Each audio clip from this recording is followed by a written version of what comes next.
Okay, we're live on Facebook also. Right, got Instagram going, got Facebook going. I'm just double checking, making sure all the things are working as they're supposed to here. Yeah, good. Okay, amazing. Happy Friday. It's Friday, Friday. You remember that stupid song? Fun, fun, fun for the week. Party and party. You didn't come here to see me sing, I know. I have no idea what I'm singing today. Just one of those kind of days. I think I might be singing, honestly, because I'm celebrating the fact that everybody in my house is well again. Because seriously, it was a doozy having the whole kit and caboodle sick and the baby teething, and it was just like a hot mess in my house for the last week and a half. But the toddler has been to school 2 days this week, which is like a huge win. And guys, this is like a whole world for mommy and daddy that we've never experienced before. It's pretty amazing. Like, I had no idea how much noise toddlers make because you're just with them all the time, right? You get used to it. So the silence here the last 2 days was just like, "Ah, what is this amazingness?" So, anyway, it's been very, very nice, and my husband has been very effective and gotten lots done, and mom has gotten lots of work done, so I am closing off this week with a bang here. Thanks, Cindy.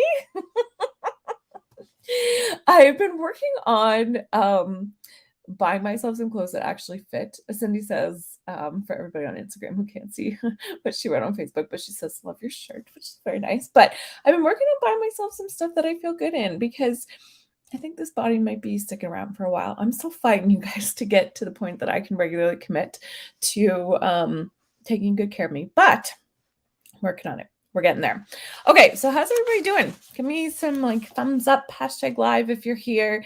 Give me like some little hearts or a thumbs up. And yeah, let me know how everybody's doing. We, as I said, have all got our health back and we're just super, super, super overjoyed. It's funny when you haven't had a cold in a long time. It's like you forget how much it feels like shit to have a cold. Actually, to be honest with you, I did not get that sick this time around, but it was everybody else who got sick. And for me, it was struggling with not sleeping at all because my children would just take turns waking up in the night. So we were basically just up all night. But I am very excitedly gearing up to love on the amazing women. I know some of you will be watching this who are coming to do the fall mastermind, my very, very, very first mastermind, my very, very, very first live teaching event. It's happening October 30th and 31st, which I'm so stoked about. The only way you can ever get a ticket to one of these is if you come and join our mastermind. So it's going to be awesome. And I'm really looking forward to seeing all the new people who are coming in, to seeing the returning people.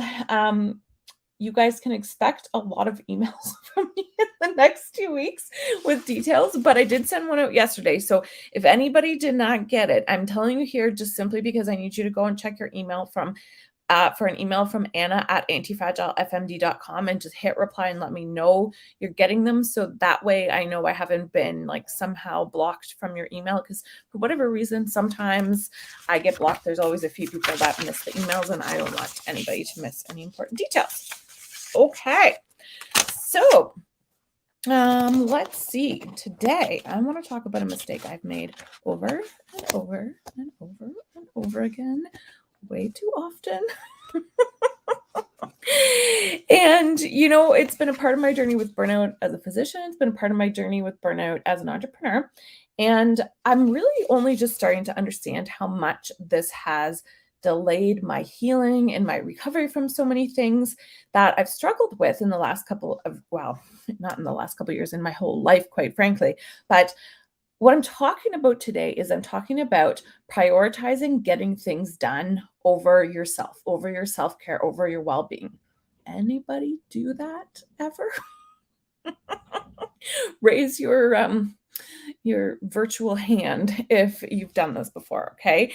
I think most of us do this, right? It's pretty pervasive that we put getting stuff done before ourselves. Like, just for example, right? I can sit down at my computer and decide I want to get something done. And I can just like have a goal, know what I want to accomplish, and completely ignore my body. I can have to go pee and sit down at this computer for an hour and still not pee, right? I can just tune out everything. I can even tune out my baby crying when I decide I want to get something done. I just get so focused on what I want to accomplish, right? And I put everything else aside. And I think I'm doing it for a good reason, right? Another example, right? How often have you sacrificed your sleep so that you could get things done because you're on a roll, because you know you're just, a half an hour away from getting what you want to get done? It sounds kind of innocent, right? It's mostly because we're thinking something like, I just want to finish this task. I just want to complete this project. It's only sacrificing a little bit of sleep tonight because I want to get this thing done. I'll catch up on it tomorrow, or I'll just have to deal with being tired tomorrow. And, we think stuff like, I just want to finish this while I'm thinking about it, right? It seems really kind of innocent, but it's a big problem if this is your life every single day and you do this all the time, right? You never really do take that time to recuperate and take that time to rest and take that time for you. And this is what so many of us do, right? We just continue to do this again and again and again, put getting stuff done, put working over ourselves again and again and again until we're exhausted and depleted and emotionally depleted and we have nothing left to give. It's the crash after the hustle, right? Like we hustle, and then all of a sudden we crash. And a lot of times back in the day when we used to go out in the world, and if you don't have toddlers, you would get sick, right? And that would kind of stop you in your tracks. Now, maybe because of COVID, we're not getting sick so often. Instead, we're just like going through emotional sickness, right? More people are dealing with depression. More people are dealing with anxiety disorders. And I've done this for so freaking long. I can't even remember when I started. Like I can remember way, way, way back to being a child, this being a problem for me. And I used to think I was a procrastinator. I used to think I just always was putting things to the last minute. But what I realized is I'm actually not, or somewhere along the way, I stopped being a procrastinator. And what happened was I only put things off because I was utterly spent, because I'd cracked the whip of productivity on myself. I'd expected myself to accomplish so much at my own expense that I had literally nothing left to give. Like there nothing I did was going to actually work or make a difference or, improve anybody's life, because that is, so often what I'm driven by, right? What my passion is helping other people. And guess what? Like, it should be no surprise to you guys. And if you examine your own life, I think you'll find this to be true as well. It's not actually that productive to do this. Usually what happens is on those crash days, I end up dropping the ball on a few really significant things, right? People end up having to like come back and ask me for things the following week. They need to, or I realize like a month later, oh my gosh, I missed doing that thing because that email came in on those couple of days when I was like totally crashed and I just never managed to ever get caught back up. Or I'm trying to work through the fatigue and I'm only, half as productive, half as efficient, half as focused as I usually can be, that the quality of my work just overall drops. What did you write here, Cindy? The myth of motherhood about a selfless mother. Yeah, I'm so glad you said this. It's one of the most insidious and difficult to challenge because being selfless is considered to be really honorable. Oh, you just gave me goosebumps when you said that, because literally the next thing I was about to say is it's not my fault that I'm like this. And if you are like this too, it's not your fault either. It's because we are taught this as women, right? In North American society, little girls are taught that you need to perform, you need to be a good girl, you need to stay out of trouble, you need to do things to earn recognition, right? You need to please other people. My mom and dad definitely taught me this stuff when I was a kid, right? That good girls do things for other people. They help their parents out. They get their chores done, they get good grades in school, they do their homework before they get a chance to play and have fun. And I don't blame them for teaching me that because they're a part of the society too, right? Like they grew up in the same kind of society. And then medicine teaches us, right, that we should always put our patients first, always, take that phone call, always make sure that you attend your clinic, even if heaven forbid you're sick, right? Always make sure you get your forms, your labs, your paperwork done because you might miss something urgent, right? Because everybody else's needs come before your own as a human being.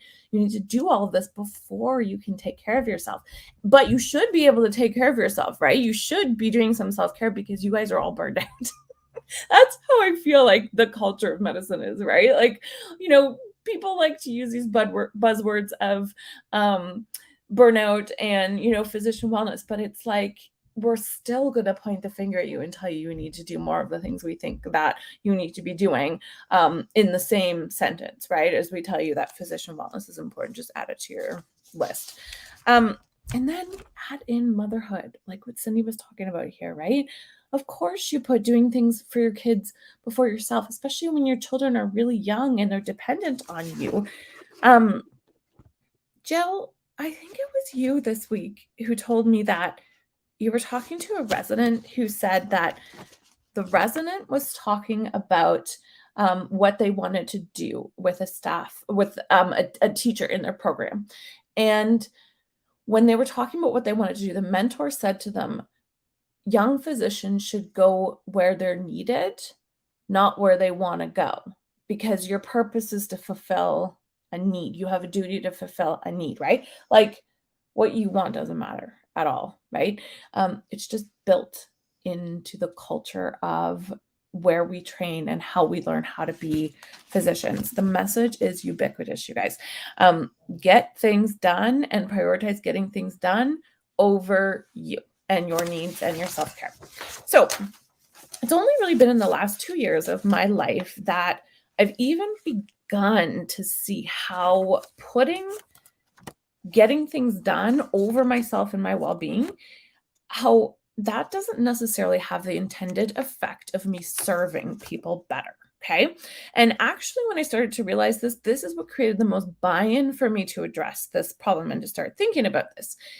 This, by the way, what we're talking about here actually has a name. It's called the human giver syndrome. And you can read about it if you're interested in reading more about why this has happened, right? Why this has evolved over time and why things look this way for us in our society. But it's a recipe for burnout and mental illness. And I think we really need to take a serious look at this. And if these are the values we want to continue to communicate with ourselves, right? If these are the things we want to continue to tell ourselves are important, because we're also further perpetuating this. If we believe this for ourselves, I guarantee you it shows up in some kind of hidden way in the way you teach your children, if you're a mom, right?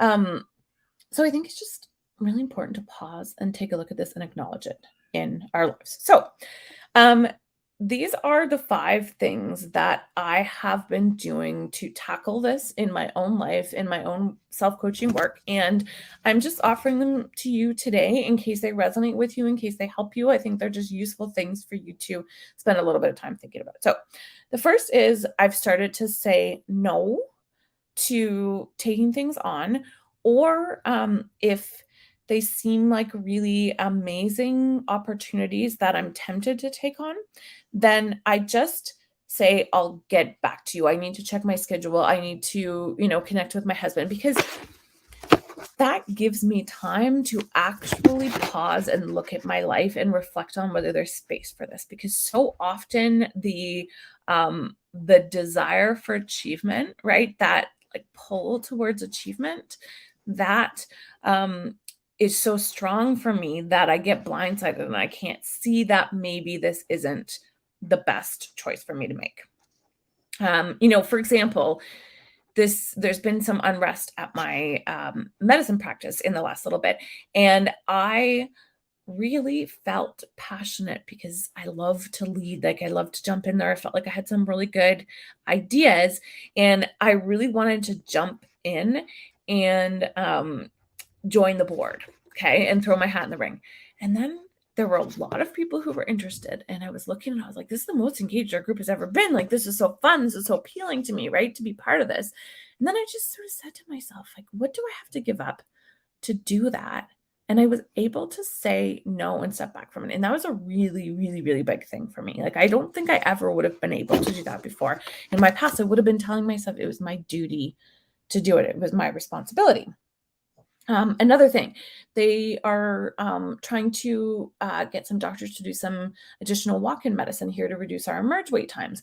And again, I feel tempted because I'm like, I could totally do that. Like, it might be easy kind of medicine to do, but then I'm like, no, I can't. Not if I want to respect my boundaries of only working like 8 o'clock till 5 o'clock every day and no evenings and no weekends, right? I've even worked my coaching business into that, with the exception of one evening every couple of weeks, because I want that time with my family. I want that protected time with my family as much as I can possibly create it. Sometimes I still do some call and that, you know, ends up overlapping with that a little bit. But overall, I know that there isn't space in my life for me to do this. And so I look at it and I tell myself, like, if I'm sick and I'm run down and I'm overworking or I'm, depressed and mentally not doing well, I have nothing to give if I commit to doing shifts and I can't show up for them. So I have learned to say no to these things, even though I can see them as being places where there's a need, because I know in the end, I serve more people, I help more people when I'm here and I'm healthy and I'm looking after my practice and doing my regular day-to-day work. Okay, number 2. I love helping people and giving of myself, and I have such a strong drive to do it that my second one is I have to do a lot of thought work on why, when I rest and I take time off, it's to help more people. Okay. Because so often this masquerades as productivity and as like some kind of benevolent thing that I do, right? But what happens is when we give more than we have to give is we get really jaded, really resentful, and we get bitter, right? Like, we're not really kind to other humans. And so it's good for the people that are in my life who are the people that I am here, right? It's my purpose to help them. It's good for them if I take care of me. And, I have to work to find concrete evidence of this, right? I have to work to really to allow the urge to be constantly doing and constantly taking on more because I feel like I have a duty to do it. I have to allow that to be there and not act on it. And I have to really work hard to sell myself on the idea that I actually give more when I do less. Okay. So, interesting to see if that resonates with you guys, or if that's like a place maybe where you get stuck or you get hung up. If it's hard to see how maybe it would be better for you to factor some rest in. Yeah, Cindy, totally right. I used to give this analogy, and because you said it makes you feel so thin, right? I used to say, like, imagine you have one of those little packets of butter, right? And you have a loaf of bread, and you decide with the one packet of butter that you want to make 12 pieces of toast. Well, what are you going to end up with, right? 12 pieces of pretty shitty toast with like a tiny little bit of butter on them. Or you could make 2 like really amazing pieces of bread, right? It's not our responsibility to figure out where we're going to get the other 5 butters from to make 12 really amazing pieces of toast, right? We can like definitely look at doing those kind of things and helping and doing advocacy, right, on addressing some of those systemic solutions, but they're never going to be solved by you doing more work to the point that you wear yourself down, that you are not well. Okay, that will never be the solution to the problem. Okay, number 3, I'm getting better at learning to ask for what I need. to communicate clearly with people that I'm a human being. And sometimes, I can't do all the things that people are used to me doing, right? So I'm learning how, like, this time around, I've really noticed this a lot this time around as a mom. I've experienced so much guilt the last time asking for somebody to take the baby so that I could sleep if I needed to sleep, so that I could work out, so that I could shower. And this time around, I feel so much less guilt about that. It's so much easier for me to ask for somebody to take the baby so I can sleep, to ask for some free time without the baby, to ask for some time to work, because I have still been working in my business during this time that I've been on mat leave from my medicine practice, to like say, can somebody take the baby so I can go pee, right? Like, just something so simple. I don't beat myself up anymore for being a human and having human needs. Okay. Number 4 is working on deeply, and I honestly should have put this one first because I think this is the essence of all of it, really. I am working on deeply loving and respecting myself as a human being, okay? Because it's so easy to make better choices when you care about yourself, when you have a relationship with yourself, right? It's like you would never ask someone you loved to do the kind of things we ask of ourselves. And so often we ask them of ourselves because we don't have a great relationship with ourselves, right? We're like really used to, we're like the shitty boss that you had when you were, growing up and making $6 an hour or whatever, right? Like, that's how we are to ourselves, right? We're just constantly cracking the whip, constantly expecting more of ourselves, constantly critiquing ourselves. But instead, right, if we want to make more space for rest and self-care and boundaries and saying no to things and making it safe for us to do that, we have to love and respect ourselves enough that it's actually easy to do. And it becomes easier the more we cultivate that relationship with ourselves. Okay. Last one is I've gotten really good at defining what my pillars of health are. And I want you to know that they change, okay? This isn't a static thing. Like, they change from season to season in your life. The way they looked before I had my second child is very different. The way they looked before I was a mom is very different from the way they look now, right? But what is my minimum baseline? And what are the things I need to have as staples in my life so that I can remain healthy and well, right? Because if you know what they are, it's so much easier to stop putting work ahead of them when they're like really clear to you, right? They're really obvious. So, those things would be, for me, the number one is sleep. Like, I'm very affected. My mood is very affected by not enough sleep. So I need at least 7.5. It's better if I get 8 hours of sleep a night. And so that's my number one, right? And if that's been disrupted, then I know I need to start to create a time and a space for that to be rectified. Number 2 is time alone. I'm an extroverted introvert, so I really just need some time to like hang out with me. Usually I like to do it outdoors. That's a big one for me. Number 3 is time for doing coaching work. That has become a total pillar for me because I know what my life looks like when I don't do it. I know what my life will look like before I ever did it. I know what it looks like when I don't do it. And I know what it looks like when I do it. And my life is way freaking better when I do it. Okay. So yeah, I definitely choose coaching as one of my pillars of health. Fourth one is getting in a little bit of exercise. I'm working on bringing that one back in, but I'll tell you, because I've started doing it a little bit lately, I feel damn good when I do it, right? I don't have to do a ton of it, but I feel really, really good when I do it. And the fifth one is just like once or twice a week, doing my hair, doing my makeup, putting on some nice clothes, like just feeling like me, which is hard to do sometimes when you're a mom of young kids, right? Like, there's no other time in my life when I spend more days than not wearing a bra and like having boogers and spit up all over. Okay. Those are the things that are enough for me, right? They're enough to keep me filled up, enough to keep my cup filled, enough to like let me be out there in the world creating things and helping people and taking care of other people and also taking care of myself at the same time. I don't think even it necessarily has to be that we flip the order here, but can we put our self-care on the same playing field as being productive and getting things done? Can we at least balance them out a little bit in our life, right? By looking at what are our pillars of health? What do we really need? Okay.